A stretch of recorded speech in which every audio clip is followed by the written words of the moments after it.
Summer in the 90s felt different. The days felt longer, time moved slower, and somehow everything felt bigger. No phones, no tracking, just outside. Mornings began with a hush that lingered in every corner of the house. Light crept through curtains in soft stripes, painting the floor in pale gold. The air was still, heavy with the promise of a whole day ahead.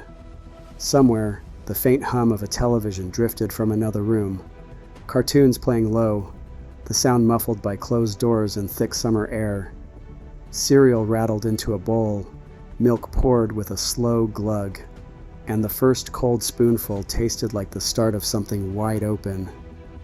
There was no rush, no voices calling you to hurry, just the gentle rhythm of footsteps on the kitchen tile and the distant click of the fridge.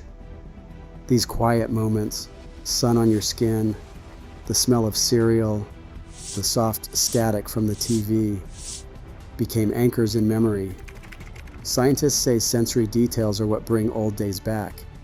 Even now, the way sunlight lands on a curtain or the hum of an old screen can pull you right back to that feeling, the world waiting and nothing holding you inside. A bike tipped from the porch with a soft rattle, tires pressing into warm pavement. The first step outside was always a little uncertain, the world too big and empty to feel alone.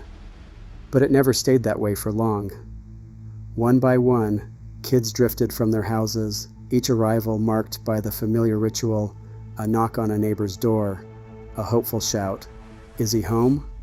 Sometimes a parent answered, sometimes a sibling, but more often it was just a voice from inside, and then the screen door would swing open. The crew started small, 2 or 3 at the curb, bikes balanced between knees, waiting for the next.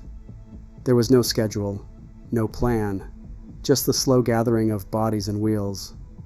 Soon the circle grew, voices overlapping, decisions made by nod or glance. In the 90s, it was normal to roam half a mile from home, no phones, no check-ins, just the sense that the neighborhood belonged to you and your friends. The group became its own permission, a signal that the day had started for real. The gate to the afternoon swung wide, and the street stretched out, full of possibility. Heat pressed down from above and seeped up from the pavement, turning the street into a slow, shimmering stage. Bare feet tested the asphalt, quick steps between shade patches, daring each other to see who could last longest before hopping to the cool grass. That kind of heat made everything feel stretched out, time, shadows, even the space between houses. It was too hot for running, so someone dragged a sprinkler to the curb, twisting the hose just right until a perfect arc of water cut across the sidewalk. Suddenly a new game took shape, daring sprints through the spray, slipping and sliding, laughter echoing off garage doors. Rules changed by the minute. Sometimes you had to leap over the cold jets. Sometimes you had to crawl under. And when arguments broke out, the answer was always the same. A round of rock, paper, scissors, quick and decisive, no grown-ups needed. The crew sprawled across lawns, inventing obstacle courses out of hoses, jump ropes, and whatever else was lying around. Even boredom became its own kind of fun, forcing everyone to invent, negotiate, and play until the heat finally pushed them to the edge of exhaustion. In those hours, the world was just sun, water, and the feeling that the day might never end. Somewhere in the middle of all that heat, someone would call for a break. Shoes scattered on the curb, bikes tipped over, and the whole crew would flop down in the shade, skin sticky and cheeks flushed. Hands reached for Capri Sun pouches, cold, crinkly, and just a little stubborn to open. There was a quiet satisfaction in piercing the foil with the straw, the soft pop and the first sweet sip cutting through the dust and thirst. Sometimes the break meant a walk to the corner store, coins warm in your palm, the bell above the door jangling as you stepped inside. The air was cooler there, heavy with the smell of gum and freezer frost. The clerk behind the counter knew most kids by name, sliding a paper bag across with a nod, maybe tossing in an extra piece of candy just because. Penny candy racks lined the wall, a rainbow of wrappers waiting to be chosen, each piece a tiny reward for nothing in particular. Back outside, someone would share a frozen treat. Otter pop colors staining tongues. The cold bit their fingers before melting away. These stops did not last long, but they reset everything. Laughter got louder, legs felt lighter. The world, for a moment, was just shade, sugar, and the easy company of friends, ready to take on the next round of play. Shadows stretched longer across the pavement, and the heat that once pressed down began to lift.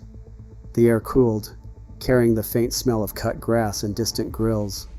Bikes that had been racing and circling all day slowed, wheels crunching softly as they rolled over gravel and stopped at curbs. Then, almost in unison, heads turned upward.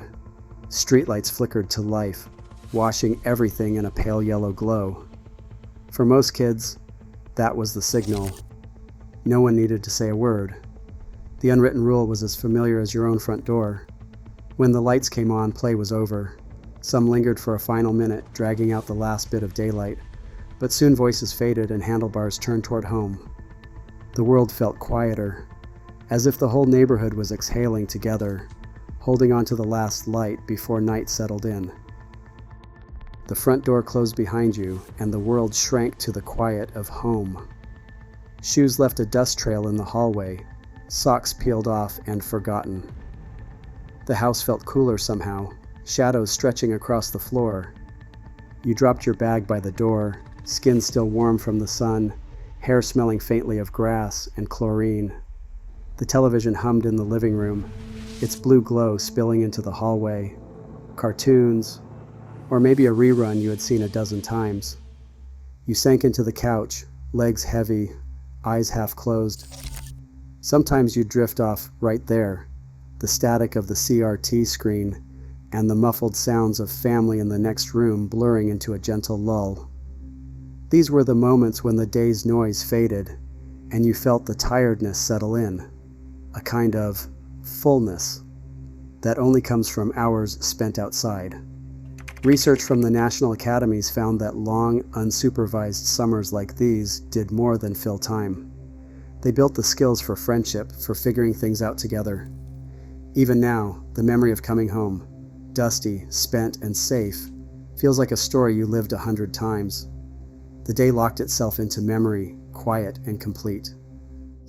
Summers don't last, but memory lingers, quiet, sun-warmed, unhurried. In a world that rarely pauses, that feeling matters more than ever. What do you remember most about summer in the 90s?